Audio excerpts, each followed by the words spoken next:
If you want that, is your role? Be precise, yeah. My little baby.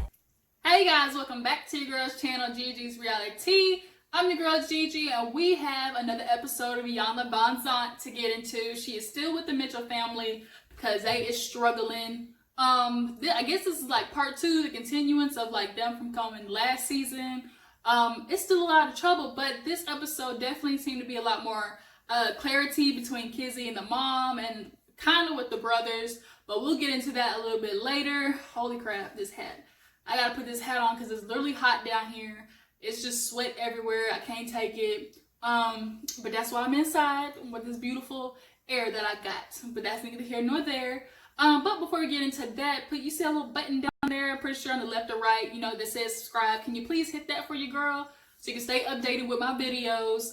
I really appreciate it. Okay, Iyanla Bonzant. So, the Mitchell family. This is kind of crazy that they're still like going through this, and that basically everything that Iyanla tried to teach them has gone through one ear and out the other.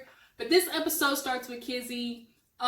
She brings like a mood board or a poster board of all the qualities her mother that she thinks her mother has and kind of stuff like that.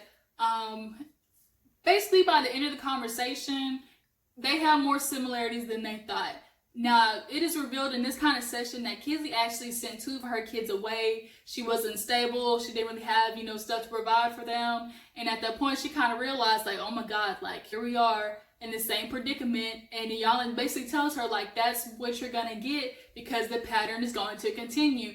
You can't help but work with what your mom gave you, which isn't much. So she kind of understands that, her mom went through some stuff, but she's still holding on to it.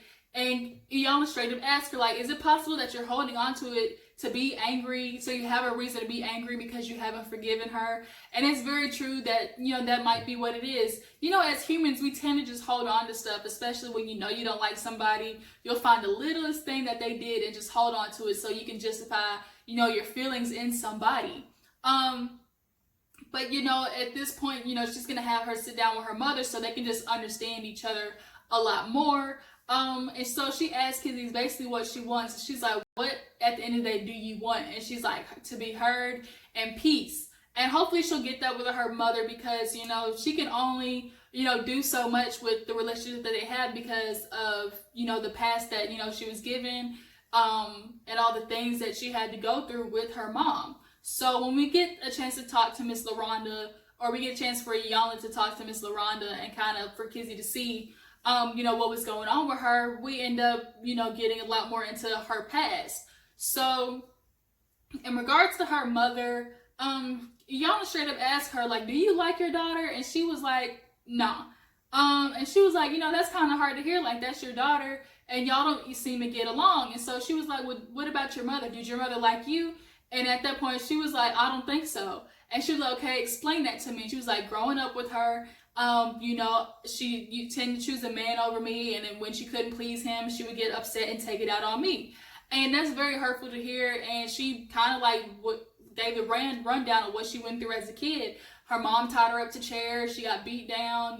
She would whoop with extension cords. Her mother was very verbally abusive to her and stuff like that. And as a kid, if you're hearing all those things and being put through all those things by the parent, the person that's supposed to love you the most, I mean, the first thing you're going to think is, well, what am I doing wrong? Why does my parent not like me? And that's what she's going to pass down to her kid. Anger, basically, because that's all she knows. So at that point, she kind of sees that, well, you didn't like your mother. Kizzy doesn't like you. Obviously, you can understand that it's a pattern, and it's a pattern that has to be broken or it's going to continue. Did you know, she asked her, did she know that her kids, she sent them off? And I think she said, yeah, but she was like, can you see the similarities? Like, you had to send your kids off, and now she's sending hers away, and she doesn't want that, but obviously now she's thinking her kids are going to be mad at her the way she was mad at you. So that is something they're both going to have to meld together and just fix, or for this relationship's sake. So we get to have, the mother sit down with all the kids together and just explain, growing up, her life experiences, so they, get a little bit more understanding of her, because ultimately she passed down all those bruises and wounds to them. So she gets to tell them things, and Marvin kind of like puts his little, I guess, his understanding and input on what kind of went on with stuff. And so he had something written down in his little book or whatever, and what basically the gist of it was, oftentimes we don't own our stuff, but the only way to grow and to improve is to tell the truth, even if it's for it to be beneficial for you, you have to be able to own your truth, and even if you don't like it, so you can grow and move on. Now, Melvin had a visceral reaction to it. If y'all saw, his eyes was rolling literally to the back of his head, back to the front. Like Medea said, you better put those eyes back up before I take them out and you be rolling at you like this. Because Melvin was not feeling it. And Iyanla saw it too. She's like, what was going on, Melvin? And he was like, basically like, I hear it, but I don't believe it. Because it's like, coming from Marvin, he just ain't accepting it. Melvin has a hard time just trying to get preached by him, basically. And Iyanla had to check him and say, that wasn't about you. That was a general statement. You are so sensitive. And she kind of made an evaluation of both of them. Marvin being a lot more emotionally sensitive, and Melvin being a lot more psychologically sensitive, because Melvin tends to be like a thinker, a listener, like an observer. And if you try to change the way he thinks or the way he processes stuff, he gets offended by that. Marvin, on the other hand, you can hurt his feelings just by saying something. But nonetheless, they're both very sensitive. So then they get to do this little exercise, pin the problem. So Iyanla has all these problems, and she wants them to pin it on the person who they think it relates to the most. The most loving, they said, was Michael. The most disappointed, they said, was the grandmother. The most hurt, they gave to their mother. The most angered, they gave to Marcus. But Iyanla kind of, changed the description of it, saying that, no, he's more violent because of the hurt. But then it got down to the most dramatic, or the most drama surrounding, and literally like a choir, they all could have said Marvin, because that's literally how it came out. It was just Marvin, point blank, period. And Marvin couldn't even say nothing. He just looked and kind of grinned. Everybody knew it was him. And I knew it was going to be one of those two. It's going to be either between Marvin and Melvin. And speaking of that, every time that camera pans to them two, their skin is flawless. What cream are y'all using? What Sephora, Mary Kay trickery are y'all doing? Because the camera usually ain't this forgiving on people's skin. Do y'all see that highlight on them two boys? That is ridiculous. I ain't never seen anybody that beat on Iyanla. They got Iyanla beat. Y'all didn't skin don't even look that good. She's the damn hostess with the mostest. But anyways, we're gonna get back to that. So yeah, Marvin gets the most drama. And I'm not surprised. It was gonna be one of those two brothers. And ultimately, at the end of the exercise, the most disappointed was the mom as well. So by the end of the exercise, Iyanla pulls up this donkey and was like, "This is your mother," and she kind of had seeds on it. And she's like, "I want all of you guys to pin that on your mother's board, because ultimately that's what she passed down to you. That's what you were given. That's all her responsibility." As that's done, we pan to a scene with all the kids. With Michael and the mother, because she needs to talk to Michael, obviously, about his anger issues and his, obviously his disability, like kind of learning disability or whatever. And she, gets into Michael, what's going on with his life, with the mother sitting there. And she has the brothers and the family kind of stay behind so they can just kind of look from a distance and just understand Michael a little bit more. So Michael, she asked him questions like, since I last saw you, you were with your dad. What happened? He said, well, he was living on the streets at one point, and y'all look like, hold on, you were homeless in the same city as your mama? And she turned her head and looked at the mom, and you could just tell the mom just like kind of just sunk into her seat, because she realized, like, how do you let your child be homeless on the street when you literally live there? In my opinion, obviously it's gonna still be the same thing. She could take care of her kid then. She can't or don't want to now. That's really what it is. She don't want to take that on. She's been without them so long. That's gonna be a huge adjustment, and she's just not prepared for the emotions of Michael. And so she asked Michael, like, what were you like as a kid? Like, what was your situation? He said, I was a very angry kid. I was sometimes suicidal. They had me on a lot of medication. I just wanted people to accept me, and she's like, I can see that in you. She was like, it's very obvious that, you just want people to give you attention and love you and all that type of stuff. So after that's done, she ends up talking to all the other kids without Michael, and are kind of giving them the lowdown of what her evaluation is of him. She's kind of tells them, like, you guys know that Michael obviously is slower in learning, has some different issues. She thinks he might have some bipolar tendencies, and he needs to get medicated for that, which he very much does, so he can control his anger. But in regards to the videos he makes, she straight up asked them, like, are you guys embarrassed? And nobody says nothing. And then Melvin says, no, I'm not embarrassed, but I just don't know how to fix the issue. And the fact that there was such a long pause, I don't know if that's produced or what, but without them saying it, you could just see on their face that they don't like it. Embarrassed, not being the word or whatever. They don't like it being acquainted to them, being, kind of pinned on them, that's my brother. Because it is embarrassing to them. They just didn't want to say it. But nonetheless, that's their brother, and they're gonna have to find a way to help him so he does stop making those videos. And Melvin, he just says, like, I do feel bad, like, my brother is homeless, and I still can't find a way to help him in the house. But Marcus did say it's not that he don't have help or nobody's willing to, be there for him. It's just that he don't follow the rules. And very much I do see that as well. He likes to, not be told what to do. He has an anger issue. And I think that kind of comes with his illness, but once that gets monitored, I think that can be fixed. Because that was the issue at the daddy's house. He didn't want to listen to what the dad said. He wanted him to stop making videos, but he continued to do it, obviously out of loneliness, but nonetheless, it was breaking the rules. So he got kicked out. Melvin, he's like, I want to do something, I just don't know how to fix it. And he kind of got emotional over that. And Iyanla's like, okay, that's going to be something I can handle, we can fix, so all of you guys can, be around him, which was great to hear, because I think once that gets under control, then there will be a lot more ease in trying to get their relationship, back together. So at this point, it is time for Marvin and Melvin to have their little one-on-one with Iyanla. Those two have been beefing at each other for a minute, and Iyanla's ready to just get to the base of it and the issue at hand.